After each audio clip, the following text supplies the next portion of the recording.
बिस्मिल्लाहिर्रहमानिर्रहीम। अस्सलाम वालेकुम नाज़रीन, आप देख रहे हैं प्रोग्राम सिटी एट 10। मैं हूँ आपकी मेज़बान अना यूसुफ। उम्मीद है कि आप ठीक ठाक होंगे। इसी दुआ के साथ हम प्रोग्राम का आगाज़ करेंगे कि अल्लाह ताला सबको सेहत और तंदुरुस्ती वाली ज़िंदगी अता फरमाए। शहर का मौसम बहुत ही खूबसूरत है जी, धूप में बैठें, धूप इंजॉय करें। अल्लाह ताला की 100 नेमतें हैं जी। इस टाइम आप धूप में बैठ के इंजॉय कर सकती हैं जी। मौसमियाँ हैं, किन्नू हैं, खाएं और रिच सोर्स है जी विटामिन सी का, तो इसको ज़रूर इंजॉय करें। धूप में ज़रूर बैठें, बच्चों के लिए बहुत ज़्यादा ज़रूरी है। बच्चे तो वैसे आजकल स्कूल जा रहे हैं। खैर, लाहौरियों के लिए एक बहुत बड़ी खबर है, बहुत बड़ी खबर मेरे ख्याल से उन लोगों के लिए जो बहुत ज़्यादा इंतज़ार कर रहे थे और अब इंतज़ार की घड़ियाँ ख़त्म हो चुकी हैं। आज बाकायदा तौर पर इफ्तिताह होने जा रहा है। साबिक निगरान वज़ीर आला का एक और मंसूबा मुकम्मल हो चुका है। लाहौरियों के लिए बहुत बड़ा तोहफा है बेशक, क्योंकि यहाँ पर ट्रैफिक दबाव रहता था, जितना बड़ा इशू था, तो अब नो डाउट ये हल होने जा रहा है जी। साबिक निगरान हुकूमत में ये प्रोजेक्ट शुरू किया गया था, मेजर मोहम्मद इसहाक शहीद फ्लाईओवर, जिसको बिलाखिर आज ट्रैफिक के लिए खोल दिया जाएगा। बहुत सारे लोग परेशान थे और मुझे पता है परेशानी मुझे ज़्यादा इसलिए महसूस होती थी, मेरे कान में बार बार कहा जाता था कि वाल्टन मनसूबा कब मुकम्मल होगा, ये बता दें, ये बता दें। बहुत सारे दफ्तर के लोग क्योंकि उस रास्ते से आते थे, रोज़ाना जिन लोगों का आना जाना था, उनके लिए तो एक्चुअली बहुत ज़्यादा परेशानी थी। तो अब ये परेशानी जब ख़त्म हो गई है तो कितनी बड़ी सहूलत मिलने वाली है। ट्रैफिक का कितना मसला था, कितना हल हो जाएगा। हमारे रिपोर्टर्स हमारे साथ मौजूद हैं आज, इमरान यूनुस और दुर्रे नायाब। दुर्रे नायाब ने ही आज खैर की खबर सुबह सुबह सुना दी है। अस्सलाम वालेकुम। वालेकुम अस्सलाम। बहुत बहुत मुबारक हो आपको दुर्रे नायाब, आपने आज सुबह सुबह बड़ी अच्छी खबर शेयर की है लाहौरियों के साथ। मेरा ख्याल हमारे ऑफिस के बहुत सारे लोगों को, जिसमें हमारी प्रोड्यूसर आयशा भी मुतासरीन में थी, तो उनको भी मुबारक होना चाहिए जिनका रोज़ गुजर है। और ये तो चले मामूली बात है, लोग लाखों की तादाद में रोज़ गुजरते हैं। और मैं आपको छोटा सा एक ब्रीफ आपको मैं इसका बैकग्राउंड बता दूँ कि जिस वक्त निगरान वज़ीर आला मोहसिन नकवी साहब मौके पर आए तो उस पर वाल्टर इनॉग्रेशन का शुरू किया जा रहा था। उन्होंने इस चौक को ट्रैफिक के लिए एड्रेस करना ज़रूरी समझा। उन्होंने कहा जी यहाँ पे क्या हो सकता है।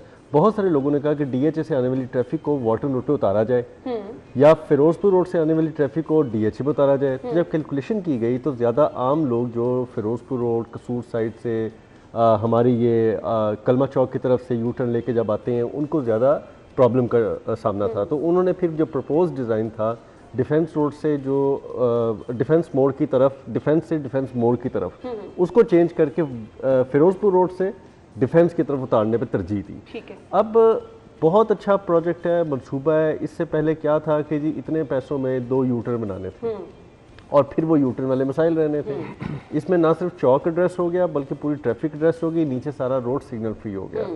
अब ये वाली ट्रैफिक तो कैटर हो गई। अब जिसने जाना है सामने, वो फ्लाईओवर के नीचे से आराम से डिफेंस मोड़ से फिरोजपुर चढ़ जाएगा। वो बाले जान थी जगह, और बहुत दफा जब यहाँ से मुझे खुद याद है कि छोटा सा एक ब्रैकेट सी होती थी और उसके अंदर जो फंस जाता था वो बस फिर 1 घंटा वहाँ पे गया। ऐसे ही। तो लाहौर शहर के अंदर डीएचए को और डीएचए के अलावा लाहौर की उस तरफ, दूसरी तरफ एयरपोर्ट की तरफ, कैंट की तरफ, डिफेंस की तरफ जाने वाली जो बहुत बड़ी आबादी है, इसके दरमियान में बहुत सारे मतवसत कॉलोनियाँ भी हैं, बहुत सारे मतवसत इलाके भी हैं, उनको फ़ायदा होगा।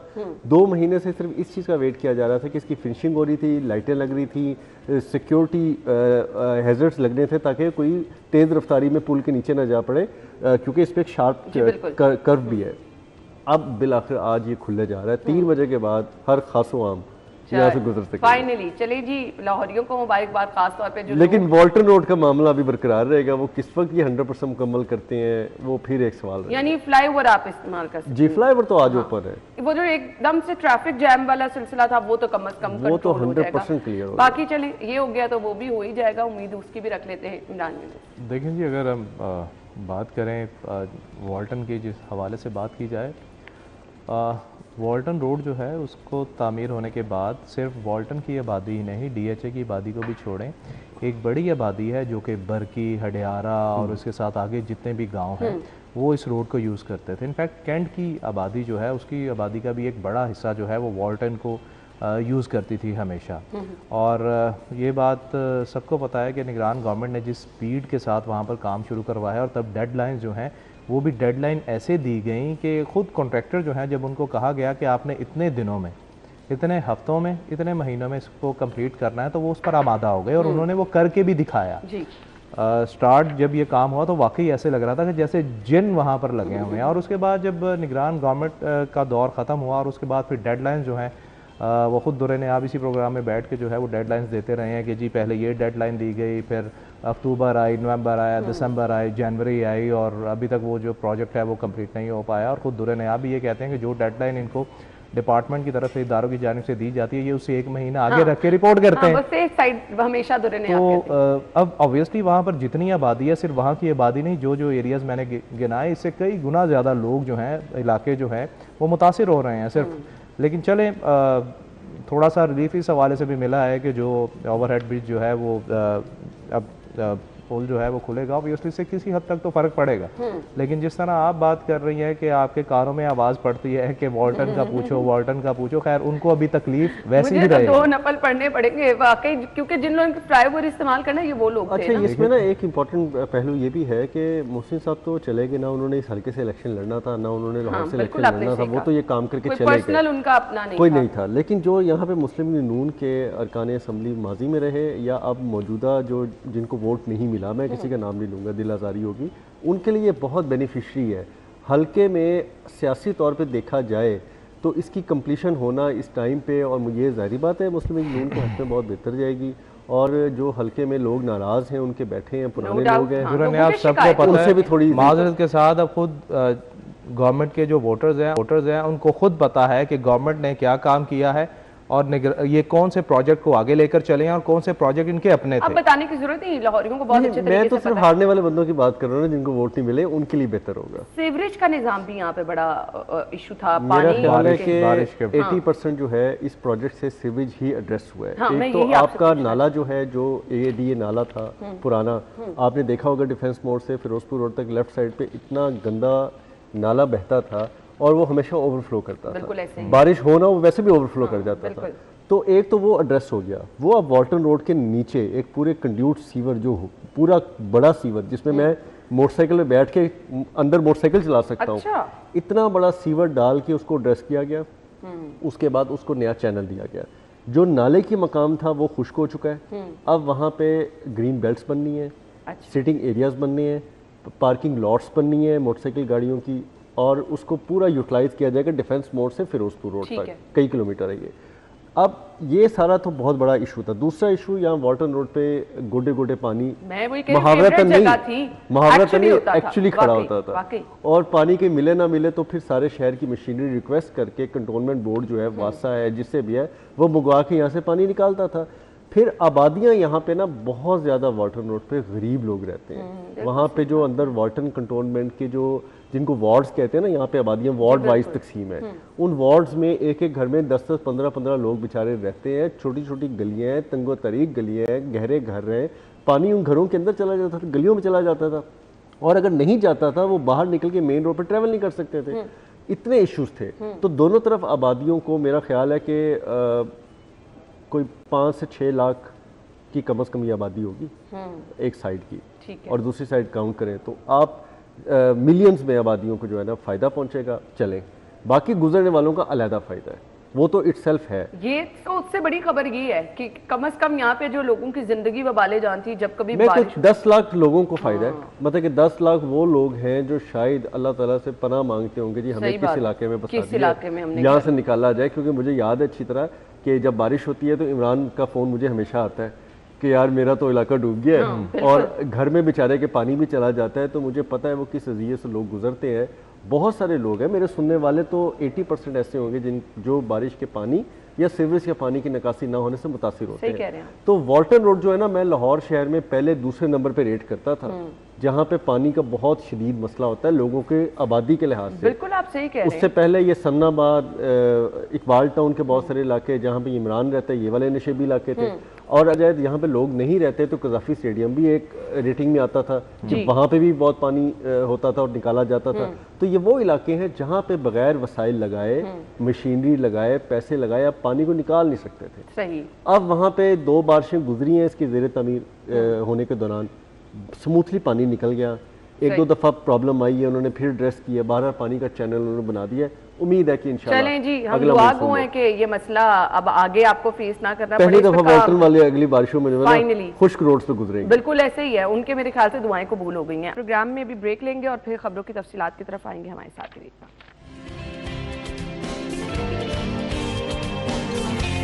Welcome back once again. खबर क्या है जी, पतंगबाजी नाकाबिले जमानत जुर्म करार दिया गया है। अब जो पतंग बनाएगा या फिर उड़ाएगा वो सीधा जेल जाएगा। इससे कबल क्या था इमरान यूनुस? देखिए जी, पतंगबाजी के हवाले से बात करें, ये मतलब ऐसा खेल बन गया था जो कि सिर्फ लाहौर नहीं बल्कि पंजाब की सकाफत का भी हिस्सा कहलाया जाने लगा था। एक बड़ा रेवेन्यू जो है वो जनरेट होता था। इंटरनेशनली लोग जो हैं वो यहाँ पर आते थे और आपके यहाँ पर होटल्स में रहने के लिए जगह जो है वो नहीं मिलती थी।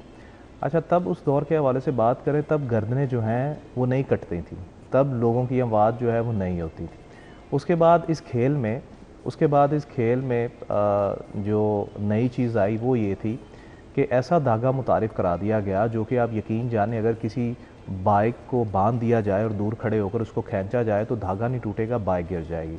उसके बाद केमिकल डोर जो है वो आ गई कि गर्दन कट जाएगी, डोर नहीं टूटेगी, ऐसी वो तेज, और बिल्कुल ऐसे हुआ, कई जाने। उसके बाद गवर्नमेंट ने जब इस पर पाबंदी लगाई तो बड़ी अच्छी बात है कि पाबंदी लगा दी। क्यों? क्योंकि इंसानी जानें जो हैं वो ज़ाया हो रही थी। किसी का बाप मर गया, किसी का बेटा मर गया, किसी का बच्चा जो है वो बेचारा शहर कटने से मर गया। तो वाकई ये बड़ा अफसोसनाक था, इसको बंद हो जाना चाहिए था। खैर गवर्नमेंट ने बंद कर दिया। लेकिन आप ये चीज़ देखें कि गवर्नमेंट ने ठीक है बंद कर दिया, अब इसे नाकाबिले ज़मानत जुर्म जो है वो करार दे दिया गया है। 7 साल कैद दे दी गई है, जुर्माना 50 लाख रुपए कर दिया गया है। और अगर एक बच्चा छत पे पतंग उड़ा रहा है, अगर वो बच्चा है तो उसको पहली बार 50,000 रुपया, दूसरी बार 1 लाख रुपया जुर्माना जो है वो किया जाएगा। बड़ी अच्छी बात है, आप इसकी रोकथाम के लिए ये कर रहे हैं। लेकिन अभी भी मैं यहाँ पर ये बताना चाहता हूँ, पाबंदी लगाई बहुत अच्छी बात है, लेकिन अभी भी वो फैक्ट्रीज जो मोटा धागा, वो धागा जो टूटता नहीं है, गर्दनें कट जाती हैं लेकिन टूटता नहीं है, और वो केमिकल डोर जिससे जो कि गर्दन की हड्डी तक चली जाती है लेकिन टूटती नहीं है, उसको बनाने पर पाबंदी जो है वो आयद नहीं हो रही। क्यों नहीं हो रही भाई? कहते हैं कि जी वो एक्सपोर्ट हो रहा है। तो भाई क्या जहां दूसरी जगह पर जा रहा है, वट एवर वो अफगानिस्तान है या हमसाया मुल्क है, कहीं भी जा रहा है, क्या वहां पर इंसानी जानों से नहीं खेला जाएगा? बिल्कुल। क्या ये जिम्मेदारी नहीं है?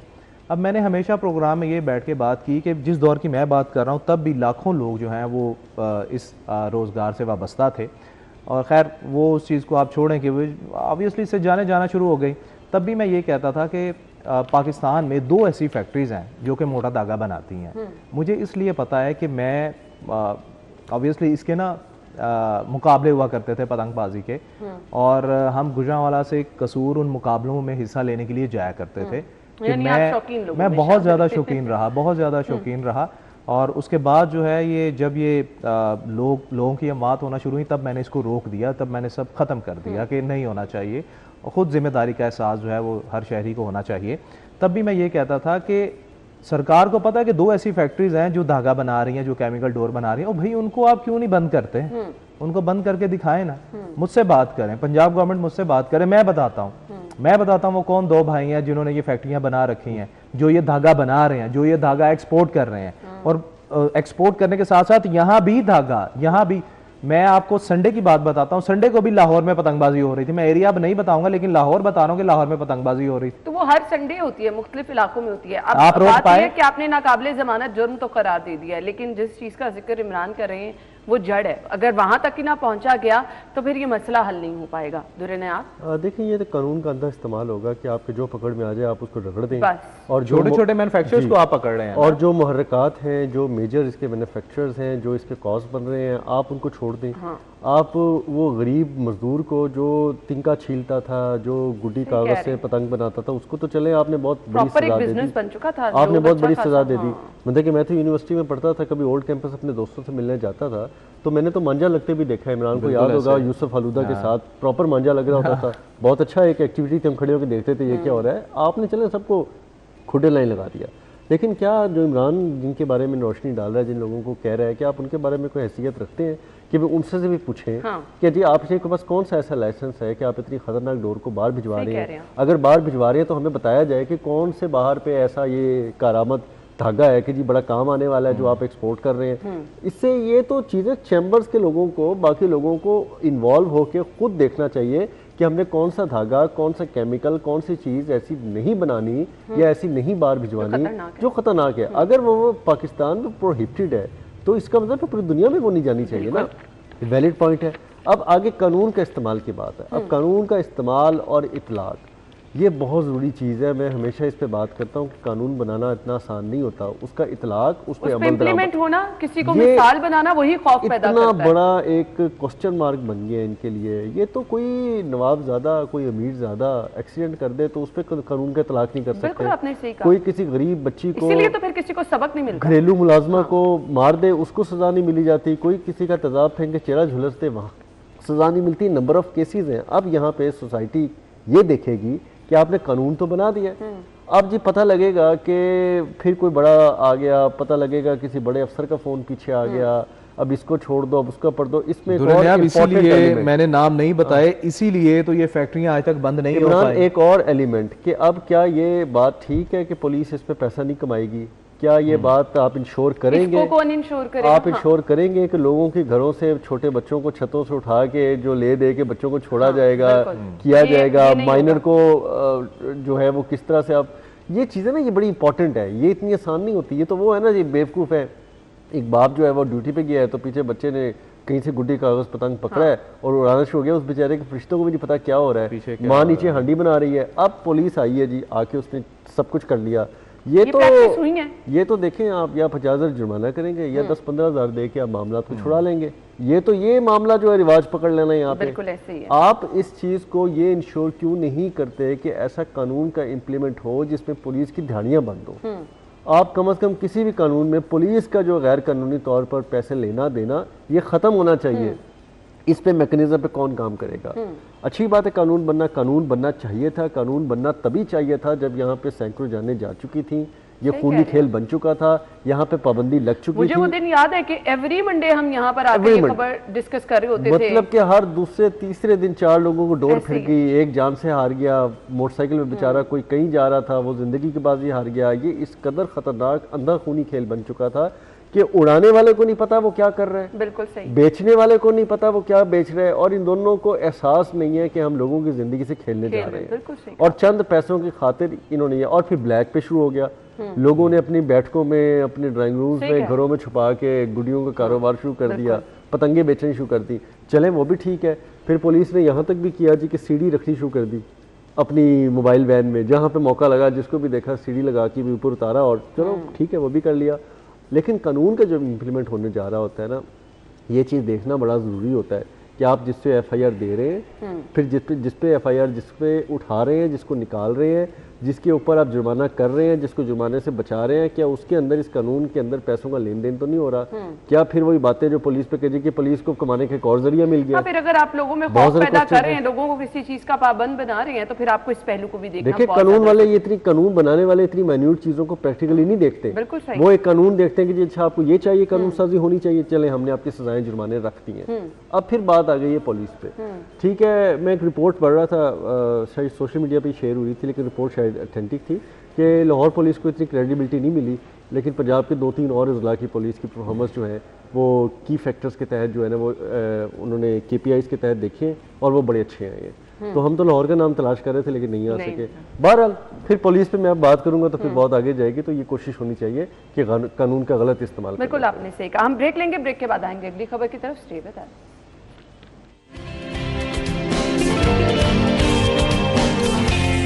Welcome back. और एक बहुत बड़ा मसला, राष्ट्रीय औकात में ट्रैफिक की रवानी का नया प्लान है। 2 घंटे सिर्फ ई चालान होगा। ट्रैफिक रवानी यकीनी बनाने के लिए चालान का टारगेट खत्म। 2 घंटे कोई भी वार्डन किसी भी शहरी का चालान नहीं करेगा। तो इस 2 घंटे में क्या होगा? देखिए ये जो नया प्लान है ये है कि नॉर्मली देखा जाता है कि जिस भी सिग्नल पे रश जो है वो ज़्यादा होता है रोड पे, वहाँ पर जो ट्रैफिक पुलिस एहलकार हैं वो चालान करने के बजाय ट्रैफिक की रवानी को बेहतर करने के लिए अपनी खिदमात जो हैं वो सरअंजाम दे रहे होते हैं। ये जो नई पॉलिसी मुरतब की गई है, ये यही कहा गया है कि उस टाइम चालान जो है वो ई चलानिंग जो है ना वो होगी, कैमरों से चालान जो हैं वो होंगे। लेकिन मैं थोड़ा सा इस खबर को लेके थोड़ा इस बात से भी परेशान हूँ कि क्या ई चालानिंग पहले बाकी घंटों में नहीं होती? मेरे ख्याल से पहले भी होती है। और वार्डन जो है वो ऑब्वियसली वो चालान करते हैं, और ज़्यादातर यही देखा जाता है कि वार्डन जो है 2 किस्म के चालान जो है वो कर रहे होते हैं। एक तो जो हेलमेट जो है वो यूज़ नहीं कर रहे, ज़्यादातर हम तादाद उनकी देख रहे हैं मोटर बाइक्स को पकड़ के जो हेलमेट नहीं पहने उनको चालान कर रहे होते हैं। दूसरा जो इन्हें वायरलेस मौसूल होती है कि इस गाड़ी के इतने चालान है, इसको चेक किया जाए। इनके पास वो सॉफ्टवेयर भी है जिन पर वो गाड़ी का नंबर डालते हैं और वो उस वक्त आ जाता है कि इस गाड़ी के ज़िम्मे इतने चालान हैं। तो ये बड़ी अच्छी चीज़ है। और इसमें जो ये कहा गया है कि जिन शाहराहों पर रश होगा वहाँ पर ट्रैफिक वार्डन जो है वो उस वक्त चालान नहीं करेंगे, वो सिर्फ ट्रैफिक की रवानी को बेहतर करेंगे और उनका काम जो है ई चलानी के ज़रिए होगा। ये खबर है। अच्छा देखें ना, जब आपका ट्रैफिक फंसी होती है, आप सिग्नल जंप कर रहे होते हैं, लाइन पे आगे खड़े होते हैं, तो उस वक्त आप उसका चालान करेंगे कि ट्रैफिक को निकलवाएंगे?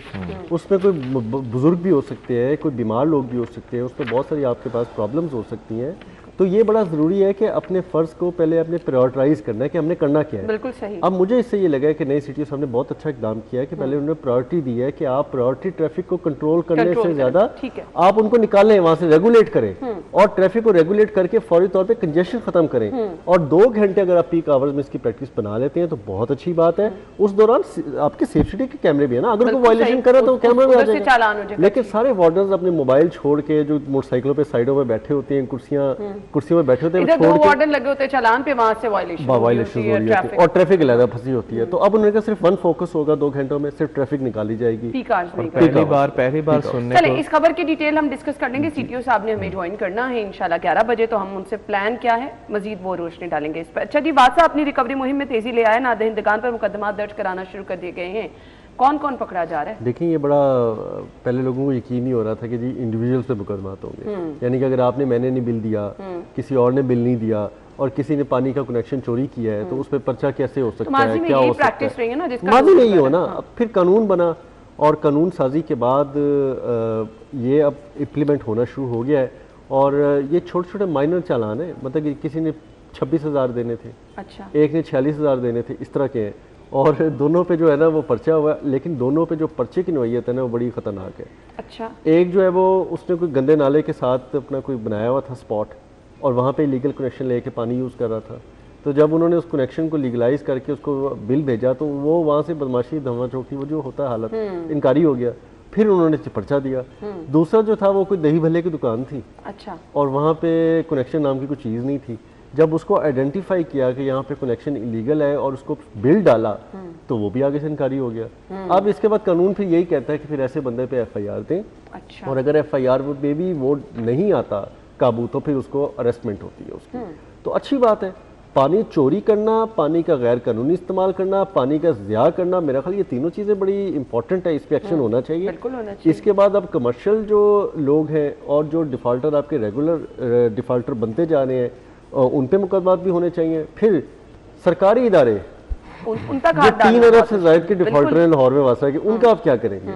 क्या आप उन पर पर्चा देंगे कि पेटी भाई दीद लिहाज सरकारी लोग हैं, हम भी सरकारी वो भी सरकारी, शर्म लिहाज छोड़ के कब सिर्फ ये अब कमर्शियल और घरेलू जो बेचारे सरकारी नहीं है उन पे ही इतलाक होगा? सही। ये क्वेश्चन अभी होना बाकी है कि आपने इब्तिदा तो कर दी है, आपने घरेलू पर्चे देने तो शुरू कर दिए हैं, आपने छोटे छोटे कारोबार कमर्शियल जो भी गैर कानूनी काम कर रहे हैं उनको एक मौका दिया है। अगर वो उसको रेगुलर करवा के चालान की सूरत से पहले बिल दे देते हैं तो गुड है, वेल एंड गुड। अगर वो नहीं देते और कनेक्शन भी रेगुलर नहीं कराते तो फिर मेरा ख्याल पर्चे के अलावा हल कोई नहीं। और ये पर्चा जो है वो इतना आसान नहीं होता, इसको हटवाना, इसको क्वैश करना। आप देख लें, फैसला कर लें कि आपने बिल देना है या आपने वकीलों के पीछे जलीलो ख्वार होके आपने ये पर्चे क्वैश कराने हैं। बिल्कुल।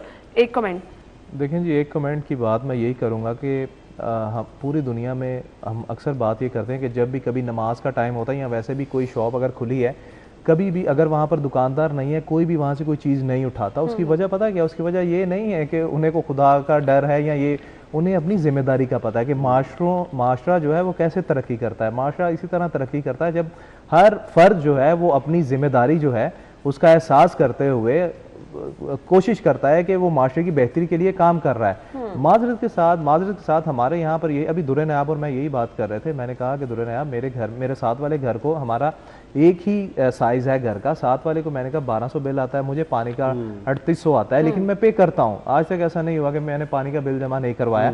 तो मैंने कहा अगर मैं पे ना करूँ तो उसने कहा ऐसे कई लोग हैं, लेकिन हम पे करते हैं और करना भी चाहिए। और वासा के हवाले से अगर बात करें तो इसमें बहुत अच्छी 2 चीज़ें जो है मुझे वासा की ये लगी थी कि एक तो इन्होंने घरों में जो गाड़ियाँ धोते थे, घरों के बाहर गाड़ियाँ धोते थे, उन पर पाबंदी लगाई, और दूसरा जो कार वॉशिंग एरिया थे वहाँ पर इन्होंने रिसाइकलिंग के प्लांट लगाए। तो ये बहुत अच्छी बात थी और मैं ऐसी कैंपेन जो है लाजमी करनी पड़ेगी, क्योंकि हमारे शहरी अभी भी ऐसी आदत उनकी है कि जब तक डंडा ना इस्तेमाल किया जाए, वो अपनी जिम्मेदारी अदा नहीं करते। देखा जाए बिल्कुल ऐसे ही है। तो ये बड़ा अच्छा इकदाम उठाया गया। अच्छा जी, अगली खबर ये है, अनाड़ी सिक्योरिटी गार्ड जो है वो खतरा बनता चला जा रहा है।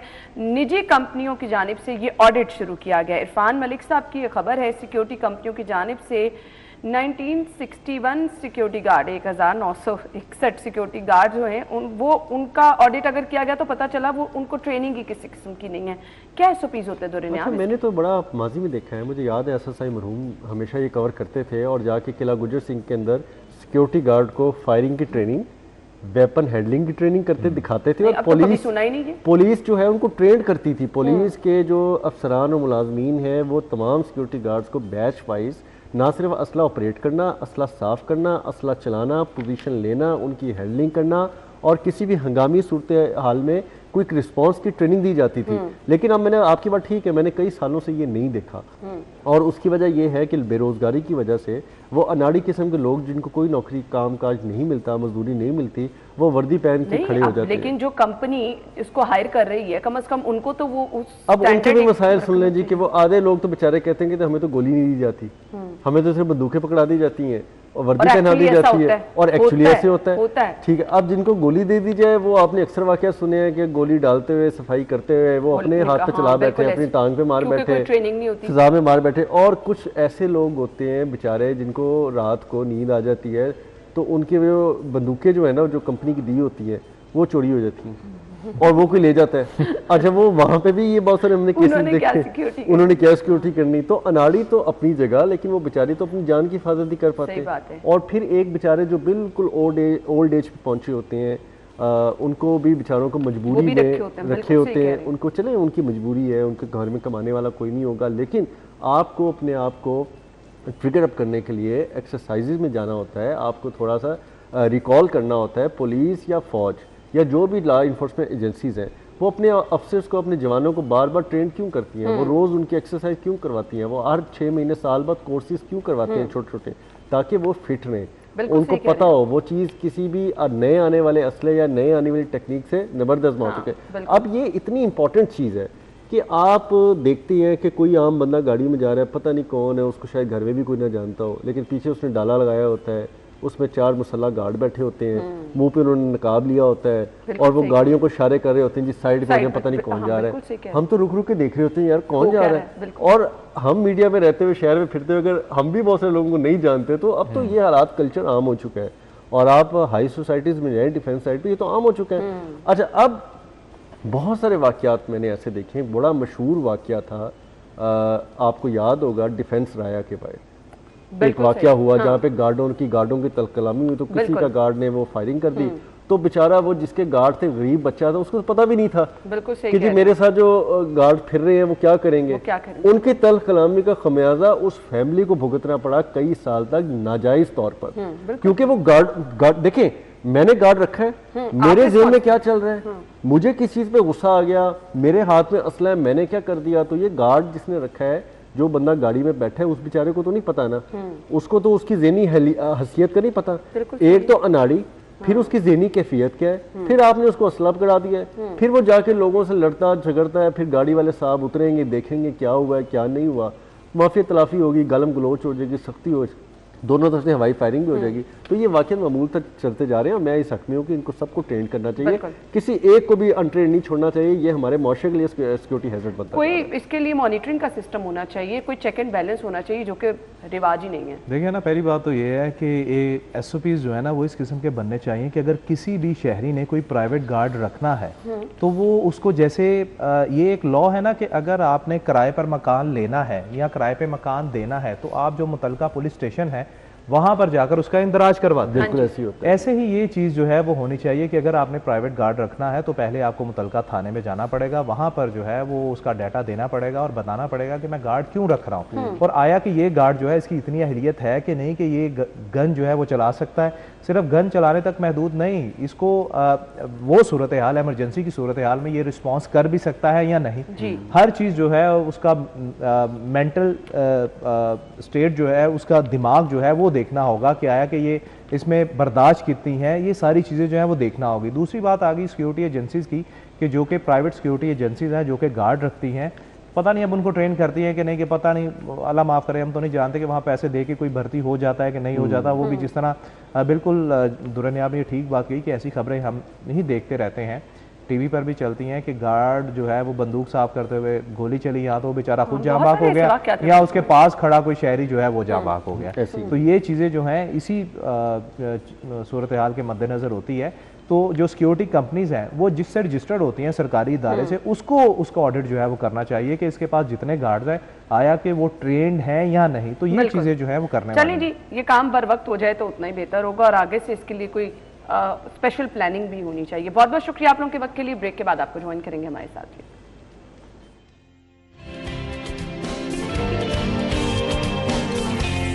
Welcome back. जिनकी बर्थडे है आज वो लिस्ट की तरफ आ रहे हैं जी। मोहम्मद खुजैमा की सालगिरह है, अहमद की, अली रज़ा, मोहम्मद सकलैन, शमरेज़, मोहम्मद हाशिम गिलानी की सालगिरह है, अबरार शेख, मोहम्मद शाज़ेब नियाज़ी, खादिम हुसैन, उस्मान रज़ा और इसके बाद जी अमारा उमर की सालगिरह है, कंजा अफजाल की सालगिरह है और रानिया मुर्तज़ा की सालगिरह है। आप सब लोगों को सालगिरह की बहुत मुबारकबाद, स्पेशली रानिया आपको सालगिरह की बहुत मुबारकबाद। Wish you a very happy birthday all of you.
Join करेंगे आपको ब्रेक के बाद।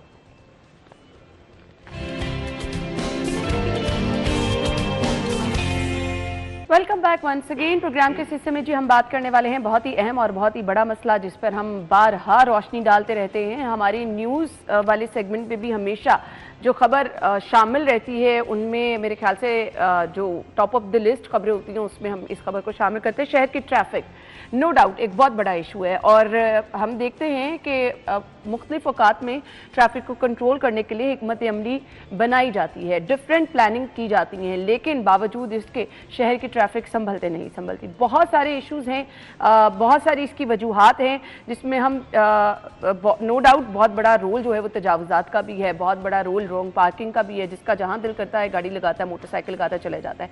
फिर छोटी छोटी चीज़ें जिनको हम नज़रअंदाज कर देते हैं, हेलमेट नहीं लोग पहन रहे हैं, सीट बेल्ट नहीं बांध रहे हैं, during driving mobile phone use कर रहे हैं, स्पीड लिमिट का ख्याल नहीं रख रहे। ये वो चीज़ें हैं जिनको हम छोटी चीज़ें समझते हैं लेकिन ये बड़े हादसात का सबब बनती हैं। अब शहर लाहौर की ट्रैफिक हमने देखा, अगर ख़ास तौर पे हम ट्रैफिक की बात करें तो यहाँ पर हमने देखा अंडरपासेस बनाए गए, रोड कुशादा किए गए, सिग्नल फ्री रोड किए गए, इसके बावजूद ट्रैफिक का मसला हल होने को नहीं आ रहा। आपके पास प्लान बी क्या है? और फिर पीक आवर्स की अगर बात की जाए, स्कूल कॉलेज यूनिवर्सिटीज़ के छुट्टी की टाइमिंग की बात की जाए, फिर ऑफिस के बंद होने का जो टाइम होता है, कुछ शाहराएँ जिनको हम मॉडल शाहराएँ भी कहते हैं, हमेशा ट्रैफिक का दबाव हमें यहाँ ही नजर आता है। Mall road, jail road, Firozpur road, Multan road, यहाँ पर ट्रैफिक का बहुत सारा दबाव होता है। इश्यूज बेसिकली हैं क्या? किस तरह से हम शहरियों को ट्रैफिक कवानीन का पाबंद बना सकते हैं? डर खौफ होना चाहिए लोगों के अंदर, फिर ये चीज़ें होंगी। हम बहुत सारे लोगों को देखते हैं स्टिल ड्राइविंग लाइसेंस उनके पास नहीं। इस पर क्या किया जाएगा? हमारे साथ हमारे जो आज के मेहमान मौजूद हैं, DIG अतर वहीद साहब, CTO लाहौर, जिन्होंने अभी कुछ ही देर पहले अपने ओहदे का चार्ज संभाला और हम देख रहे हैं काफ़ी मुतहरिक भी हमें नजर आ रहे हैं। अपने मेहमान को वेलकम कहेंगे। अस्सलाम वालेकुम sir. Thank you very much. Thank you, आपके वक्त का भी बहुत बहुत शुक्रिया। सर, कैसे देखते हैं शहर के ट्रैफिक के मामलात को? ये तमाम जितने भी मेगा सिटीज़ होते हैं इनके प्रॉब्लम सम हाउ सिमिलर होते हैं। You can see New York, London, जितने भी दुनिया में बड़े शहर होते हैं उनके सम हाउ प्रॉब्लम सेम ही होते हैं पूरी दुनिया में। लाहौर में भी इश्यूज़ हैं, लेकिन अगर आप बाहर की दुनिया से देखा जाए तो मेरे ख्याल में उसी तरह के इश्यूज़ हैं कि जहाँ पे मशरूम ग्रोथ होती है सिटीज़ की, जहाँ पे ट्रांसपोर्ट कॉम्पोजिशंस डिफरेंट होती है। हमारे यहाँ चैलेंजिंग इन ए वे कि हमारी जो कॉम्पोजिशन ट्रैफिक की है उसमें मोटरसाइकिलिस्ट 53% हैं। फिर पेडेस्ट्रियन जो वेज हैं, साइनेज है, वो भी आपको बहुत कम मिलती है। बिल्कुल, और जहाँ कहीं है वो उनको सबसे बड़ा तो देखें इशू होता है कि पैदल किधर चल रहे हैं। हाँ जी। हम हर एक को तो ज़रूरी तो नहीं कम्यूट करने के लिए गाड़ी चाहिए। इसी तरह पब्लिक ट्रांसपोर्ट सिस्टम बहुत सारी पिछली गवर्नमेंट्स जो थी, मेरे ख्याल में ये एक नेगलेक्टेड एरिया रहा है और कुछ डेवलपमेंट्स तो डेफिनेटली हुई हैं, अंडर पासिस भी बने हैं जिसमें ग्रीन लेन भी बनी है, लेकिन बहुत ज़्यादा इस पे काम करने की ज़रूरत है। जो ट्रैफिक मैनेजमेंट है वो एक इंटीग्रेटेड जो है ना एक अप्रोच की ज़रूरत हमेशा से होती है। And the enforcement of the law is just a tiny part of traffic management, जिसको मैं 10% समझता हूँ। तो उसमें भी I think legislative framework should be very strong in a way कि आप 2000-1000 अगर किसी बड़ी गाड़ी को भी फाइन करते हैं तो उसका इम्पेरेटिव इम्पैक्ट नहीं होगा उसका जी। तो अब बहुत सारी चीज़ों में एक एक्शन प्लान डिवाइस किया है मैंने। हमने पहला तो ऑपरेशन जो किया है फर्स्ट क्लीन एंड क्लियर के लाहौर को पहले साफ़ करना है, फिर इसकी ट्रैफिक की रवानी को बेहतर करना है। इसमें more than 3000 people have been arrested in last 18 days. 18 दिनों में 3000 से ज़्यादा बंदों को गिरफ्तार किया। और फिर हमारी पुश कार्ड्स का इशू है, गवर्नमेंट भी प्रोवाइड कर रही है, उनको स्ट्रीमलाइन कर रही है। रिक्शास का इश्यूज़ है, उनकी यूनियंस के साथ भी मैंने मीटिंग की। रिक्शा पॉइंट्स को हम डिफ़ाइन कर रहे हैं कि किस जगह पे वो मार्क लाइन के अंदर वो खड़े होंगे, एक लाइन के अंदर। चैलेंजिंग है, लेकिन आई थिंक कि अगर इफ़ द गवर्नमेंट इंस्टीट्यूशंस और इंस्टीट्यूशंस इतनी बड़ी सरकार के इतने बड़े अदारे सारे मिलके काम करेंगे तो क्यों हल नहीं कर सकेंगे हम। इसी तरह बैगरी का जो इशू है, मुझे ये भी बहुत एक that is the role of and responsibility of the police, beggars को टैकल करना और फिर उनको आप वेलफेयर हाउसेस में भिजवाना। उसमें ट्रैफिक पुलिस को भी मैंने टास्क दिया है, उससे ओवरऑल इमेज भी हमारे शहर का ख़राब होता है। और बेशक बाहर से लोग आते हैं, हम खुद देखते हैं तो हमारा एक यकीन मतलब उसमें डिस्टर्बेंस होती है कि ये what is the role of the state institutions. और लोगों का भी रवैया इसमें चेंज करने की तो ज़रूरत है, लेकिन लोगों का रवैया खुद ही चेंज हो जाता है जब रियासत का रवैया बदलता है। बिल्कुल आपने सही कहा, वो डंडा पकड़ने की ज़रूरत होती है। वो डेफिनेटली बहुत सारे जो क्रिमिनल जो हमारे ट्रैफिक के ऑफेंसेस हैं इनको क्रिमिनलाइज करना चाहिए। और मैंने तो 5 कैटेगरीज में कहा है कि मुझसे पूछने की ज़रूरत नहीं है, आपने FIR दर्ज करनी है। अच्छा। अगर ऐसा आपको ट्रांसपोर्ट मिलती है जिसमें ओवर डायमेंशनल चीज़ें हैं, बहुत सारे आपने ये सरिये के वो आपको पाइप नज़र आ रहे हैं, चीज़ें नज़र आ रही हैं, वो ओवर डायमेंशनल है, ट्रैफिक में हादसात का बायस बनते हैं, उसके ऊपर FIR करें। ऑपोजिट साइड पे आने पे FIR होगी, अंडर एज पे FIR होगी। तो ये मेन कैटेगरीज हैं जिसमें मेरा ख्याल बहुत ज़्यादा स्ट्रिक्ट एक्शन की ज़रूरत है, हम ले रहे हैं। ठीक है सर, मुझे सिर्फ ये बता दें, शहर की ट्रैफिक एक बहुत बड़ा मसला बनती चली जा रही है। No doubt city traffic police की भी हम प्लानिंग देखते हैं, बट स्टिल हमारे पीक आवर्स में ट्रैफिक कंट्रोल करना घंटों, अब हम देखते हैं कि कुछ पॉइंट्स पे तो ट्रैफिक जैम रहती है, क्या वजह समझते हैं इसकी? नहीं, अभी जैमिंग की अगर आप कंपैरेटिवली देखें ना, हम उसका एनालिसिस 15 की कॉल से करते हैं फिर जो सेफ सिटी के कैम्प से इसकी मॉनिटरिंग करते हैं इसकी, जहाँ पे भी थोड़ा सा लोड डेवलप होता है, ट्रैफिक बढ़ती है, तो वहीं से हमें वो उसकी वीडियो और पिक्चर भेज देते हैं, तो फिर TRU स्क्वाड्स बनाए हैं। लेकिन अभी जो हम कर रहे हैं वो ट्रैफिक कॉम्बिंग ऑपरेशंस कर रहे हैं, जिसमें 20 people from the traffic side, DSP, municipal corporation, assistant commissioner, ये सारे मिल के जाके उस रोड को क्लियर करवाते हैं और फिर उसकी मेंटेनेंस का नेक्स्ट इशू के सस्टेनेबल एफर्ट्स जो है ना वो है। जो सबसे बड़ा मेरे ख्याल में जो चैलेंजिंग पार्ट है ना वो पार्किंग की एरियाज का है। अच्छा, पार्किंग में अब हमें इतनी बड़ी जगह कमर्शियल एरियाज में मिलनी मुश्किल है, तो उसमें हमें वर्टिकल पार्किंग की तरफ जाना पड़ेगा। और कल भी मेरी अनारकली बाज़ार में ट्रेडर्स से मीटिंग हुई, मैंने सारा बाज़ार देखा, तो आप 3 दिन बाद आप अनारकली बाज़ार खुद विज़िट करें, आपको डिफरेंट मिलेगा। अच्छा। तो उसमें we have some out of the box solution कि इसको किस तरह हम बेहतर कर सकते हैं। इसी तरह हार रोड पे मैं भी कल गया हूँ, वहाँ पे भी जितने हमारे भाई हैं उनसे मुलाकात हुई ट्रेडर से, और उसको भी स्ट्रीमलाइन कर रहे हैं। तो कुछ मार्केट्स अगर हम मेजर मार्केट्स को कवर कर लें और उसमें ये प्रॉपर उसकी पार्किंग का बंदोबस्त हो जाए, तो मैं ख्याल मेजर जो चोकिंग पॉइंट्स पे भी फ़र्क पड़ेगा, क्योंकि चोकिंग पॉइंट्स डेवलप तभी होते हैं या तो टेम्परेरी इंक्रोचमेंट्स होती हैं, या रेडी वाले कब्जा कर लेते हैं सड़क के ऊपर, या मोटरसाइकिल वाले या गाड़ी वाले रॉन्ग पार्किंग करते हैं। ये दो बेसिक वजह 2-3 ही है। सड़कें हमारी तो बहुत खुली हैं, कुशादा हैं और इंटरनेशनल स्टैंडर्ड्स के ऊपर हैं। ये ऐसी सड़कें हैं जहाँ पे आप हेलीकॉप्टर उतार सकते हैं, इतनी बड़ी बड़ी सड़कें हैं, ठीक है। मोटरवे टाइप की तो सड़कें हैं, फिरोजपुर रोड देख लें, बाकी रोड देख लें, इतनी बड़ी सड़कें तो मैंने यूरोप के किसी मुल्क में नहीं देखी। बिल्कुल, वो स्पेशली जब कभी छुट्टी वाले दिन अंदरून शहर जाना होता है ना, तो आप देख के हैरान रह जाते हैं कि ये वही जगह है जहाँ पर आप रूटीन में आते हैं तो आपको पाँव रखने की जगह नहीं मिलती। सर, सिटी 42 लाहौर के बड़े शौक से देखते हैं, तो हम चाहते हैं कि हमारे थ्रू कोई अच्छा मैसेज लोगों तक पहुंच जाए। कुछ 5 ऐसी चीजें जिस पे 0 टॉलरेंस है, किसी की बख्शिश नहीं होगी, किसी को नहीं छोड़ेंगे, चालान भी होगा और पकड़ भी होगी। लाहौरियों को खबरदार कर दे जरा। वो तो हमारे एक्शन ही बताएंगे मेरे ख्याल में। चले टीवी के जरिए खबरदार यहाँ पे ताकि लोगों को पता होना चाहिए। देखें, एक तो ये है कि बाइक जो है ना ये 2 बंदों के लिए है, इस पे 3 नहीं हम बर्दाश्त करेंगे, उसके ऊपर डेफिनेटली हम एक्शन लेंगे। रास्ते में भी आते हुए मैंने रुकवाई, मार रोड के ऊपर भी रुकवाई, इस पे 0 टॉलरेंस है। बट सर सॉरी, एक चीज इसमें ऐड कर दूं, अब जो पेरेंट्स सुबह अपने बच्चों को स्कूल छोड़ने जाते हैं उनके लिए तो मुश्किल है। 2-3 बच्चे जिन्होंने बिठाए हैं, क्या उनके खिलाफ? नहीं, वो पूरा देखें, टब्बर तो एक मोटरसाइकिल पे बिठाया नहीं जा सकता ना, कि आप पूरा खानदान बिठा के आप वो सर्टन लेवल पे स्टेट को कोई ना कोई एक एक्शन लेना पड़ता है। अगर आप इस चीज़ को देखें कि वो उनके पास ट्रांसपोर्ट नहीं है, तो फिर 4-5 लाशें भी तो उसी खानदान से घर में जा सकती है ना। अब रियासत को तो ऐसे फैसले करने चाहिए जो ओवरऑल सोसाइटी के बेनिफिट में है। ये इस पे 0 टॉलरेंस है। अभी तो बल्कि मैंने कल इनको कहा कि जो 2nd सीटर है वो भी हेलमेट पहना करे। क्या उसका सर किस चीज़ का बना हुआ है, अगर वो गिरते हैं तो उसको भी चोट आ सकती है, उसकी भी फैटेलिटी हो सकती है। तो इसलिए अभी हमें तो we have to move forward even rather than taking compassion is okay, but justice and administration is more important than compassion at some time। चलिए जी, लाहौर ये सुन लें, एक तो बिल्कुल बर्दाश्त नहीं किया जाएगा, 0 टॉलरेंस है। अगर बाइक पे 3 लोग होंगे तो आपका चालान पक्का है। सर सेकंड जो आई थिंक जो जिसे मैं अक्सर कहता हूँ कि जो सामान गाड़ियों से बाहर निकला होता है उसके ऊपर सीधी FIR है, और उसके ऊपर मैंने इन्हें कहा कि आपने बिल्कुल इसके टॉलरेट नहीं करना और उनके खिलाफ जो है ना। और third is the under as, जो छोटे बच्चों को चलाएंगे उनके पेरेंट्स को भी इसमें करेंगे। And fourth is the encroachment, जिस दुकान के आगे भी इंक्रोचमेंट होगी उस दुकान के मालिक के ख़िलाफ़ भी FIR होगी।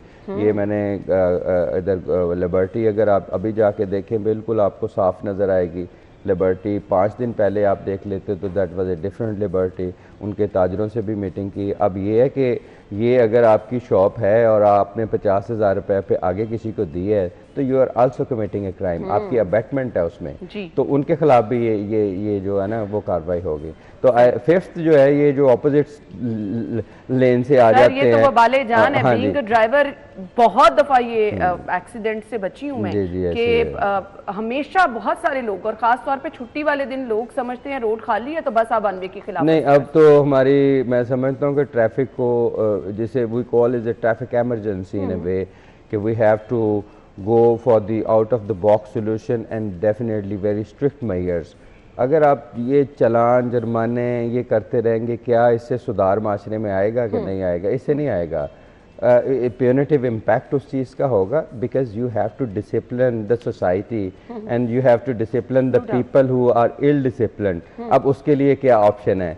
एक तो ऑप्शन ये है कि हम आपके टीवी के ज़रिए हम बता रहे हैं उनको, दूसरी ऑप्शन ये है कि जाके उनके पास जाके मीटिंग करें कि भाई आप ना करें, तीसरी ऑप्शन ये है कि उनको आप जुर्माना करें, फ़ाइन करें ताकि फाइनेंशियली उसका इम्प्यूनिटी इम्पैक्ट हो। द फोर्थ ऑप्शन कि उनको आप पकड़ें, लॉकअप में डालें और उनको कहें कि भाई इसको निकालना भी नहीं, मजिस्ट्रेट के सामने पेश करें, ये it is a fourth degree. तो ये हमें कुछ चीज़ों में सॉफ्ट मेजर्स लेनी पड़ेंगी, कुछ चीज़ों में हार्ड इंटरवेंशंस करनी पड़ेगी। और मकसद सिर्फ यही होता है कि लोगों को महफूज रखा जाए, रोड पे जो कोई भी है उसको बहुत ज़्यादा मोहतात रहना है। तो ये कुछ चीज़ें जिस पे ज़ीरो टॉलरेंस है, लाहौरिये प्लीज़ इस पे खबरदार हैं, फिर ये ना कहें कि हमारा चालान हो गया। आज की हमारी खबर थी, हमारे रिपोर्टर ने हमारे साथ शेयर की, जो आज हमने अपने न्यूज़ वाले पार्ट में भी डिस्कस की कि पीक आवर्स में इरफान मलिक साहब की खबर है कि पीक आवर्स में 2 घंटे चालान नहीं होंगे। तो ये इसको मैंने नो चालान टाइम किया। देखें, we are not a tax organisation, we are police and our job is to regulate the traffic. हमारा काम ट्रैफिक रेगुलेशन का है, ना कि सिर्फ टैक्सेस कलेक्ट करना। बट लोग सर ये कहते हैं कि ट्रैफिक वार्डन को तो वो टारगेट दिया जाता है। नहीं, कोई टारगेट नहीं है, ना इनको कोई बेनिफिट होता है और ना गवर्नमेंट की तरफ से कोई टारगेट दिया जाता है। ये बहुत बड़ी मिसकंसेप्शन है, ठीक है ना। असल में हमारे लोग ऐसे रवैये रखते हैं कि वो कहते हैं कि हम वायलेशन भी करें, हमसे पूछे भी ना, ठीक है ना, हम बदतमीजी भी करें, हमसे खुश अखलाकी की जाए, ठीक है ना। हमारी कितनी रॉन्ग एक्सपेक्टेशन है। और उस वार्डन को तो हम वैसे इंसान नहीं समझते, उसको बुत समझते हैं कि ये 8 घंटे खड़ा रहे एक सिग्नल के ऊपर, खाए पिए ना, और उसके ऊपर कैमरे भी लगाए हुए हैं, लोग भी उसको देखें। We have to understanding develop करने की ज़रूरत है इसमें। अगर आपने खुश अखलाकी, डेफिनेटली मैंने कहा कि मेरी फर्स्ट प्रायोरिटी है, ना मेरी चलान प्रायोरिटी है। I need traffic discipline on the road, that is my only goal. और इसी वजह से हमारे फर्स्ट जो मंथ है उसके ऊपर हमने इंक्रोचमेंट को साफ करो, लाहौर की खूबसूरती को वापस लाओ, इसमें डिसिप्लिन लाएं, तो तभी लाहौर लगेगा ना। बिल्कुल सही। तो अब ये वाला जो है कि जब आप समझते हैं कि ट्रैफिक ज़्यादा है और ऑफिस से छुट्टी हो रही है, स्कूल का टाइम है, you should not be engaged in चलानिंग पीपल। ये मेरी तरफ से एक ऑर्डर है कि आपने 2 आवर्स खुद ही डिफाइन कर लें, डीएसपी साहब, मुतल्लिका सर्कल ऑफिसर, सेक्टर ऑफिसर्स के 2 घंटे हमने चालान नहीं करना। तो हमारा मकसद सिर्फ ये है कि शहरियों के लिए आसानी पैदा करें। सर, बाइकर्स के लिए जो लेदर से लाइन बनाई गई है, कैसे देखते हैं आप? समझते हैं गुड एडिशन है ये? इंटरनेशनली ये है काफ़ी कंट्रीज के अंदर जी, लेकिन let's see that is another test for us कि उसके अंदर वो चलाएंगे कि नहीं चलाएंगे, उसके भी ऊपर हमें सख्ती करनी पड़ेगी। बिल्कुल। ये ऐसी माशाल्लाह कौम है कि ये 6-6 फुट के जंगले क्रॉस कर लेती है और जंगले तोड़ के मोटरसाइकिल फिर उसमें से गुजारने की कोशिश करती है। But we will try to change the behaviour, और इससे ये होगा कि एक लेन जो स्पेसिफिक है उससे मोटरसाइकिलिस्ट के एक्सीडेंट्स में कमी आएगी, नंबर 1। और ये जो जिग जैग जो जा रहे होते हैं उससे एक्सीडेंट्स होते हैं, ज़्यादातर तो मोटरसाइकिलिस्ट के एक्सीडेंट्स होते हैं। तो इसका पहला जो पायलट प्रोजेक्ट है वो फिरोजपुर रोड पे है, और उसके बाद फिर मार रोड और बाकी कैनाल के ऊपर भी करेंगे। लेट्स सी, अभी कंप्लीट हो जाए फिर ही आप खुद असेस करें आप। बट अगर आप वो सोचे ना, इमेजिन करें, तो रोड पे एक अच्छा मंजर आपको नजर आएगा। बाइक वाले एक लेन में जा रहे हैं, गाड़ियों वाले, थोड़ी सी इसकी हमें खुद भी प्रैक्टिस करनी होगी।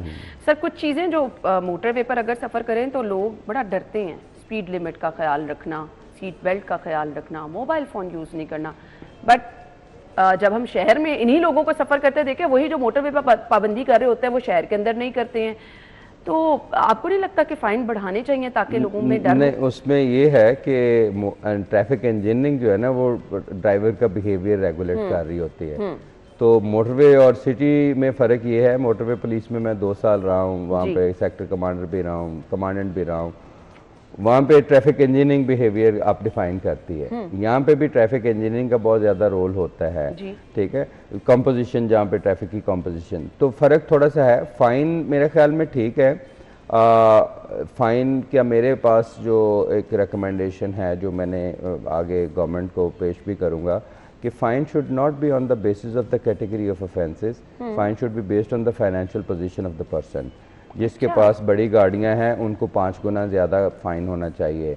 जो अगर एक फॉर एग्ज़ाम्पल V8 अगर इशारा ऑब्ज़र्व नहीं कर रही, उसको 10-15 हज़ार रुपये फ़ाइन होना चाहिए। अगर एक BMW एक वायलेशन कर रही है किसी चीज़ की, उसको 10,000 रुपये से वाकई कोई फ़र्क नहीं पड़ता। ये it is one of my recommendation, जो 20 पॉइंट्स है ना उसमें मैंने लिखा। और फिर पब्लिक ट्रांसपोर्ट का होना चाहिए। And third is the normal, जो उसको फ़ाइन आप ना बढ़ाएं। अच्छा, जो सबसे इम्पॉर्टेंट जो बात है कि जो हमारे ई चालान जो हो रहे हैं कैमरा के, इसकी रिकवरीज का सिस्टम नहीं है कोई। मेरे ख्याल में तो ये रिकमेंडेशन होनी चाहिए, मेरी भी रिकमेंडेशन है कि जो हमारी सरकारी गाड़ियाँ, ऑफिसर्स जितने भी वायलेशंस करते हैं, इनका डाटा निकाल के इनकी सैलरी से ये डिडक्ट होनी चाहिए। आपको if you want to establish सख्त सीटीओ साबित हो रही है। नहीं, वो देखें, मेरे लिए सिर्फ एक ही गोल है, सीटीओ बनना या ये चीज़ें मेरे लिए मैटर नहीं करती, ना इवन DIG बनना मेरे लिए मैटर करती। मैटर ये करती है कि मैंने 3 महीने में 4 महीनों में लाहौर को कितना सही करना है, लाहौर के लिए मैं लाहौरियों के लिए क्या काम करता हूँ, that is important for me. उसके लिए we have to take some strict measures, soft interventions भी हैं, लेकिन हमारा जितना बगाड़ माशरे में पैदा हुआ है वो सिर्फ और सिर्फ लैक ऑफ सर्टेनिटी की वजह से हुआ है। और दूसरी बात यह है कि सरकारी अदारे, पुलिस, ट्रैफिक पुलिस, ये सारे के सारे हम मिलकर सही काम करें। बच्चे की चप्पल कोई नहीं उठा सकता, ये मेरा 22 साल नौकरी का तजर्बा है। ये अभी आप देखें, आपको ट्रैफिक सिग्नल पे 70% पे आपको बैगर्स नहीं मिलेंगे। वो बैगर्स किधर गए? क्योंकि अगर एक 3-4 वार्डन एक अगर चौक पे खड़े ड्यूटी कर रहे हैं तो 2 बैगर्स किस तरह मुझे बताएं कि उधर भीख मांग सकते हैं और लोगों को रास्ता रोक सकते हैं? दैट किस तरह वो क्राइम कमिट कर सकते हैं? तो इसलिए रियासती अदारे चाहे, पुलिस चाहे तो मुमकिन है। बिल्कुल आपने ठीक कहा, बिल्कुल आपने ठीक कहा। सर, एक गुजारिश भी है, ये चिंची रिक्शों के खिलाफ कोई प्रॉपर कार्रवाई होनी चाहिए। ये तो जिसने आज़ाद किए हैं उसको भी मेरा सलाम, और जिसने इसकी अप्रूवल दी है उसको भी मेरा सलाम। और सबसे बड़ी बात है, चिंची तो चलो उसका जो भाई है लोडर रिक्शा, ठीक है ना, अच्छा उसने अब इतनी मॉडिफिकेशंस कर ली है कि उसके ऊपर भी एक डबल डेकर बना दिया है। ये तो मैं सेक्रेटरी साहब ट्रांसपोर्ट से भी मैंने बात की, मैंने कहा सर इसकी को मुझे बताएं कि इसकी कब पैदाइश हुई, किधर अफसाइश हुई और किसने इसको इजाज़त दी, ठीक है, और हो रही है, ठीक है। ये तो एक आई थिंक एक क्रिमिनल ऑफेंस उन्होंने कमिट किया है कि अगर इसको इजाज़त दी है। लोग तो मुल्क ऐसी गाड़ियाँ बना रहे हैं जो ड्राइवर लेस हैं। जी बिल्कुल, जापान बना रहा है, बाकी हम बना रहे हैं, और हम बना रहे हैं लोडर रिक्शे, और वो भी डबल डेकर। इसको तो मेरी बड़ी स्ट्रॉन्ग रिकमेंडेशन है, इसको लाहौर से एटलीस्ट ख़त्म किया जाए। और अगर ये गवर्नमेंट ये फैसला करती है गवर्नमेंट, तो मैं समझता हूँ कि इसको 1 हफ्ते में मैं पूरे लाहौर से खाली करवा दूंगा, ठीक है। और this is how we can establish a discipline. ये जो गरीब लोग हैं तो फिर आप उनको और ट्रांसपोर्ट, वो कल टायरों के बगैर ही कोई चीज़ चलानी शुरू कर देंगे, ठीक है। वो कोई ऐसी चीज़ ईजाद कर देंगे, साइकिलों के ऊपर वो लोडर रिक्शे बनाने शुरू कर देंगे। कल ट्रक कैसे बनाने, इनको अगर ना रोका गया, आपको लोडर ट्रक भी मिलेंगे और कुछ बन भी गए हैं, मैं आपको बताऊँ। ऐसी जो फैक्ट्रियाँ हैं उनके ऊपर छापे पड़ने चाहिए, हथकड़ियाँ लगनी चाहिए, उनको अरेस्ट करना चाहिए, तभी आप लाहौर को और इस पंजाब को साफ़ सुथरा कर सकते हैं। अदरवाइज़ हम यही सोचते रहेंगे कि जी ये गरीब लोग हैं, फिर पूरा पंजाब भीख मांगना शुरू कर दे। अगर गरीब लोग हैं तो पूरे ट्रांसपोर्ट आप गाड़ियाँ छोड़ें, सारे के सारे लोडर रिक्शा और ये चिंची रिक्शा में सफ़र करना शुरू कर दें, तो सम हाउ रियासत को फैसले करने पड़ते हैं। और मेरी रिकमेंडेशन तो ये है कि लाहौर से इसको ख़त्म करें और ये बाकी चले रूरल एरियाज़ में चले जाएं, लेकिन लाहौर में तो ये ट्रैफिक का इससे बहुत बड़ा प्रॉब्लम है। ये सही। सर, मेरे पास टाइम कम है, जिसके पास ड्राइविंग लाइसेंस नहीं है उसका क्या होगा? उसको ड्राइविंग लाइसेंस बना के दे रहे हैं, इतने हमारे सेंटर्स खुले हुए हैं, सबसे ज़्यादा तो पब्लिक ट्रांसपोर्ट में नहीं है। मैंने एक सर्वे करवाया जिसमें 38% जो पब्लिक ट्रांसपोर्ट में रिक्शा ड्राइवर्स हैं इनके पास नहीं। मैंने उनको बुलाया, मैंने कहा आपके लिए अलग हम काउंटर लगाते हैं। मेरा ख्याल में जो जितने लाइसेंस हमारे 1 साल में बने हैं पिछले 10 सालों में नहीं बने होंगे। आई साहब की बहुत ज़्यादा इस पे फोकस था, डायरेक्शन थी। पूरी पंजाब की शायद हिस्ट्री में कोई ऐसा साल नहीं होगा जिसमें ज़्यादा डेफिनेटली उन्होंने तो मतलब बहुत सारे हमारी पुलिस की इस्टेब्लिशमेंट्स को, इन तमाम चीज़ों को with in day and night change करके रख दिया और इस पे हमारी फैसिलिटेशन और बढ़ सकती है। It is very important to if you want to drive you must have a driving licence. बिल्कुल बिल्कुल, ये तो ज़रूरी है। लाहौरियों के लिए आपका मैसेज क्या होगा? हम उनके लिए हैं, लाहौरिये मालिक हैं, people, public, they are the owner of public offices, you know, and we are public servant. हमारी डेफिनेटली अपनी राय भी हमें दें, हमें गाइड भी करें। बहुत सारे सोल्यूशन जो है ना कम्युनिटी लेड पुलिसिंग से ही होते हैं। दैट इज़ द रीज़न कि अब पहले हम ट्रेडर्स को शामिल कर रहे हैं, फिर ऐसे ग्रुप्स को कर रहे हैं। साइकिलिंग अब हमने शुरू की, उसको प्रमोट करना चाहते हैं। मैंने खुद भी साइकिल चलाता हूँ, चलाया भी है। फिर ख़वातीन की ड्राइविंग को आई वांट टू प्रमोट। मैंने इन्हें कहा कि रक्शे में मुझे खातून ड्राइवर मिल जाए, मैं उसको सलूट करूंगा जाके, उसको मैं इनाम भी दूंगा। सो दैट हमारा एक कल्चरल इंक्लूसिव अप्रोच होनी चाहिए, इंटीग्रेशन होनी चाहिए। Is a mobility is a basically a way to empowerment कि एक खातून ने ऑफिस जाना है, अपने बच्चों को छोड़ना है, किसी तरह भी जाना है, so that she should not be dependent. उस चीज़ को हम प्रमोट कर रहे हैं और मैं तो चाहता हूँ कि हमारे इवन ड्राइविंग स्कूल्स बने हैं, उसमें हम 50% उनको कंसेशन भी दे दें, तो कोई फर्क नहीं उसमें पड़ता है। वी रियली अप्रिशिएट, बहुत ज़बरदस्त अप्रोच है आपकी और हम उम्मीद करते हैं कि जिस तरह से आप ये मर्ज ले रहे हैं शहर की ट्रैफिक हमें बहुत ज़बरदस्त नज़र आए। नो डाउट उसमें हम सबको मिलकर अपना किरदार अदा करना होगा, अदरवाइज ये पॉसिबल नहीं है। सिर्फ यहाँ से काविश की जाए, हम अपना रोल प्ले ना करें तो फिर ये बेहतर नहीं हो सकता। तो तमाम लोगों से रिक्वेस्ट है कि ट्रैफिक कवानीन की पाबंदी करें, अपने साथ साथ जो लोग रोड पे सफ़र करें उनकी ज़िंदगी का तहफ़्फ़ुज़ यकीनी बनाएं। बहुत बहुत शुक्रिया सर आपके वक्त में, थैंक यू वेरी मच। हम ब्रेक के बाद आपको ज्वाइन करेंगे, स्टे विद अस।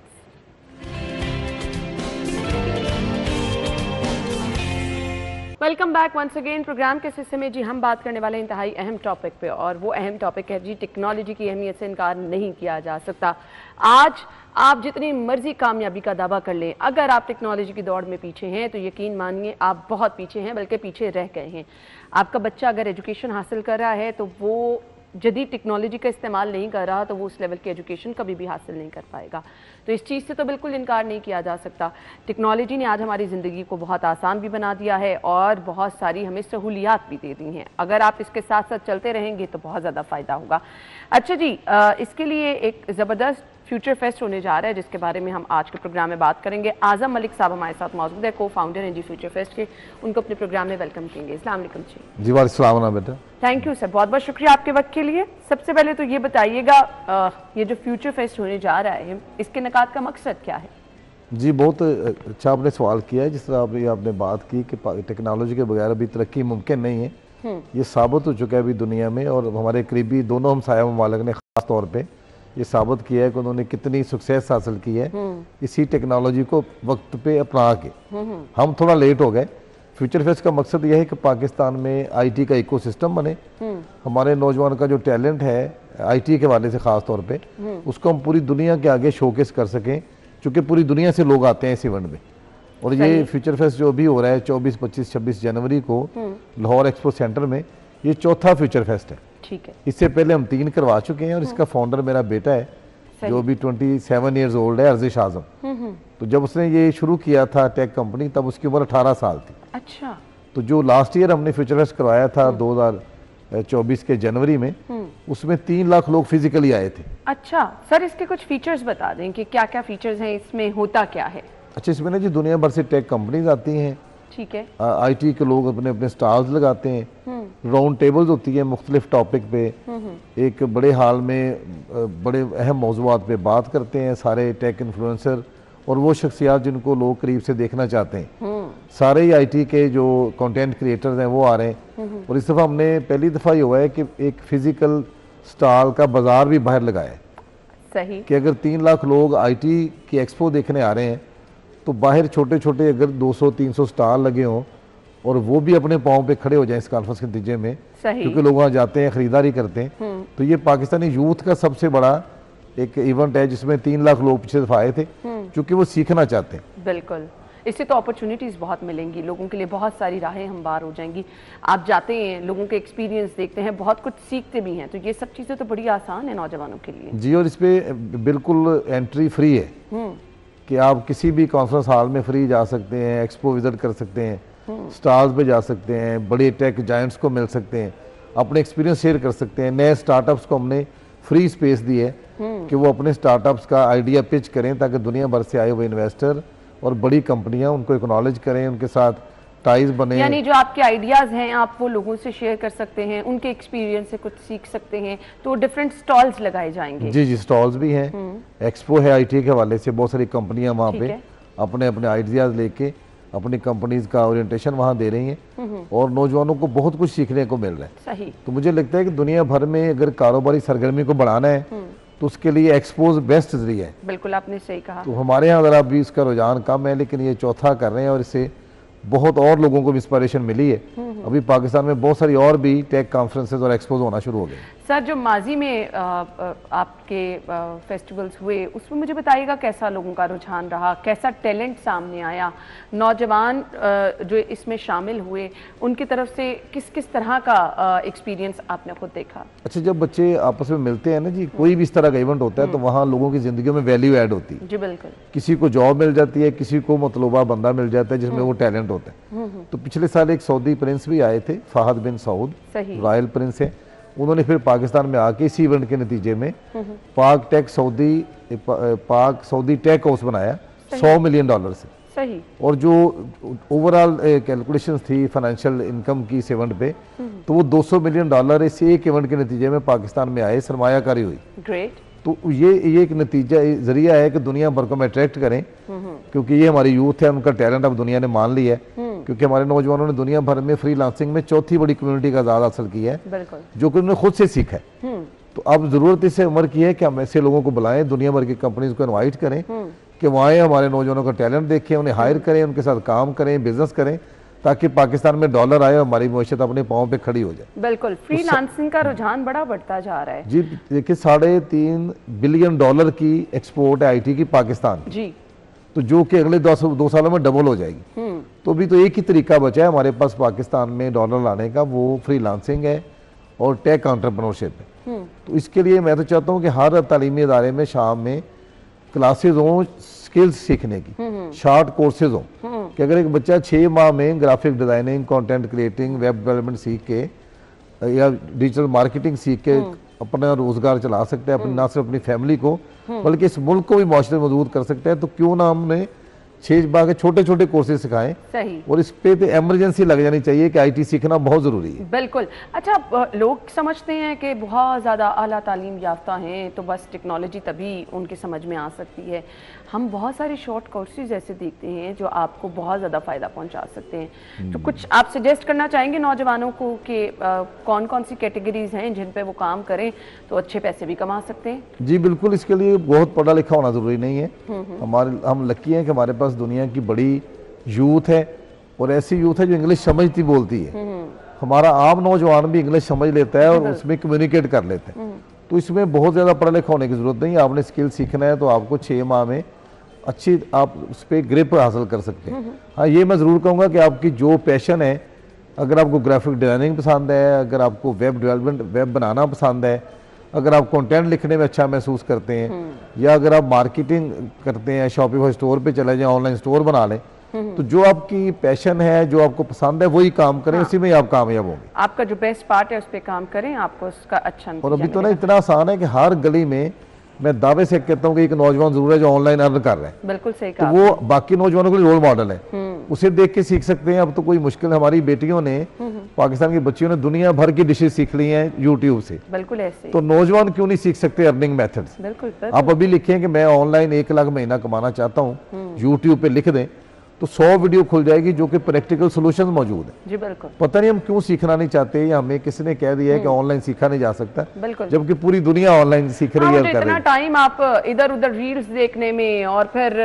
टिकटॉक पे अपना वेस्ट करती हैं, आप उस टाइम को अच्छे तरीके से यूटिलाइज करके अपने लिए पैसे भी कमा सकते हैं और अच्छा जो है वो किरदार भी अदा कर सकते हैं।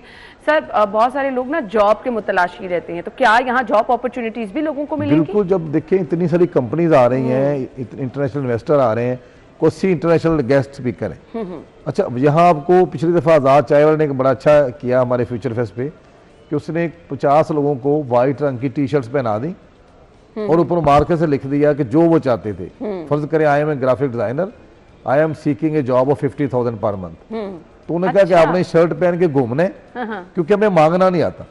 तो वो 50 लोगों को शाम तक जॉब मिल गई थी, क्योंकि लोग देख रहे थे कि ये बच्चा क्यों लिख के फिर रहा है। जबरदस्त। तो एक स्टाफ से बच्चा गुजरा, उसने पूछा कि बेटा तुम ग्राफिक डिजाइनर आओ, हमें चाहिए। तो उन्होंने इंटरव्यू किया, वहीं सिलेक्शन हो गई। सही। तो इतना आसान है ऐसी जगह पे जॉब ढूंढना कि आप जा रहे होते हैं, बहुत सारे मौके वहाँ आपको मिलते हैं, सीखने को मिलता है, कंपनीज आ रही होती हैं।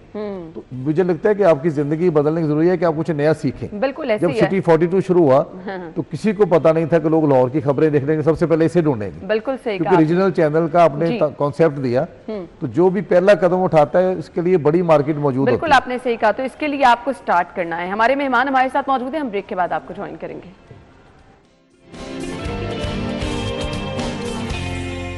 Welcome back once again. So हमेशा से लोग शिकायतें ये करते हैं कि कोई प्लेटफॉर्म नहीं है जहाँ से हम इंफॉर्मेशन ले सकें, या फिर उनके पास कोई अपॉर्चुनिटी नहीं। तो वो नौजवान जो कि ये शिकायतें करते हैं उनके लिए तो ये बहुत ज़बरदस्त अपॉर्चुनिटी है, वो जा सकते हैं, इस एक्सपो से भरपूर फ़ायदा उठा सकते हैं। सर पाकिस्तानी टेक इंडस्ट्री के लिए मैं कुछ सजेशन आपसे चाहूँगी कि हमने इसमें मज़ीद बेहतरी लेकर आनी है, हमने इंटरनेशनल मार्केट का मुकाबला करना है, तो किस तरह से कुछ सजेशन क्या आप देना चाहेंगे? जी बच्चे, ये पुरानी बात हो गई कि लोग मुल्क से बाहर जाके कामयाब होना चाहते थे। अभी चूंकि दुनिया पूरी ग्लोबल विलेज है, यहाँ बैठ के आप यूरोप अमेरिका से कहीं से भी ऑनलाइन कमा सकते हैं। जी बिल्कुल। तो एक तो मुल्क से जाने का जो ख्याल है कि वहाँ बहुत अच्छी ज़िंदगी है, तो इससे अच्छी कहीं भी नहीं है पाकिस्तान से। जो वहाँ गए उन्हें पता है कि वहाँ पे कितनी मुश्किल लाइफ है, कितनी महंगी है। अच्छा, पाकिस्तान इंडस्ट्री के लिए जो हमारी यूनिवर्सिटीज़ पढ़ा रही हैं उसके साथ साथ शॉर्ट कोर्सेज, स्किल सिखाना बहुत ज़रूरी है हमारे नौजवानों को कि वो आगे आएँ। और जिस तरह गवर्नमेंट ने भी नेफटेक ने कोर्सेज शुरू किए हैं फ्री ऑनलाइन सिखाने के लिए बच्चों को किस तरह कमा सकते हैं। पंजाब IT बोर्ड का एक प्रोजेक्ट है रोजगार, वो बहुत अच्छा चल रहा है और प्राइवेट सेक्टर में बहुत काम हो रहा है। सिर्फ ये ज़रूरत इस समझ की है कि हमारे बच्चे मुस्तकिल मजाजी से कोई चीज़ सीखें और पढ़ाई के साथ साथ भी कमा सकते हैं। अब हमारा जो घर है एजाद हाउस BHA में है, लम्स के सामने, और ये ओपन हाउस है टेक इंडस्ट्री के लिए। सही। चले, लोगों के लिए अपॉर्चुनिटीज तो मौजूद हैं, मैसेज क्या होगा आपका देखने वालों के लिए? मेरा ये कहना है कि पाकिस्तानी हर नौजवान इस गैजेट को बिजनेस समझे। सही। ये एक पूरी दुकान है, ये एक पूरा कारोबार है। बिल्कुल। और इसको सिर्फ फजूल मैसेजिंग से ज़्यादा बेहतर है कि कोई स्किल सीखें, इससे कमाएं, और ना सिर्फ जो पढ़ रहे हैं वो भी अपने वालदैन को कमा के फीस वापस कर सकते हैं और अपने वालदैन के ख्वाब पूरे करें। और उनके वालदैन से भी ज़्यादा इस मुल्क को ज़रूरत है कि वो ऑनलाइन कमा के इस मुल्क की इकॉनमी को बहुत बेहतर बना सकते हैं। तो हर नौजवान कोई ना कोई स्किल सीखे और उसको प्रॉपर टाइम दे। जी। अगर हम सोचें कि एक ही दिन में कमाना शुरू हो जाएंगे तो फिर डिप्रेशन होगा। कम से कम 6 माह एक स्किल पे काम करें। ऑनलाइन जहां से मर्जी आप कमा सकते हैं, इतने सारे फोरम है। हर बिजनेस को अभी ऑनलाइन होना पड़ेगा। जो बिजनेस सोशल मीडिया का सहारा नहीं ले रहा वो बड़ा नहीं हो रहा। बिल्कुल। फूड पांडा हर घर में। बिल्कुल ऐसे। तो ये अपॉर्चुनिटी आप लोगों के पास मौजूद है, आप ऑनलाइन जो है वो बिजनेस कर सकते हैं। इसके लिए बहुत सारी आपके पास इस तरह की एक्सपो में, जैसे कि ये इवेंट होने जा रहा है, इसमें जा सकते हैं और आपको बहुत ज़बरदस्त इन्फॉर्मेशन इससे मिल सकती है। थैंक यू सो मच, आपका बहुत बहुत शुक्रिया। हम ब्रेक के बाद ज्वाइन करेंगे।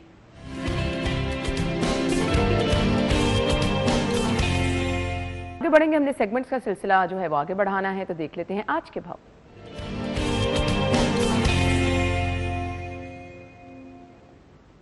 हमारी रिपोर्टर मायदा इस वक्त ओपन मार्केट में मौजूद है, उनकी तरफ चलेंगे। Over to you. अना, जहां हम रोज़ सब्जियों की कीमतों के हवाले से बात करते हैं, वहीं आज भी आपके साथ बगैर वक्त ज़ाया किए सब्जियों की कीमतों के जो रेट लिस्ट है वो आपके साथ शेयर करते चलेंगे। हम देखते हैं कि महंगे दामों जब सब्जियां फ़रोख्त की जाती हैं तो शहरी अच्छे खासे बिल बिला उठते हैं और हुकूमत से शिकवा करते हुए दिखाई देते हैं कि बढ़ती कीमतों को कंट्रोल किया जाए।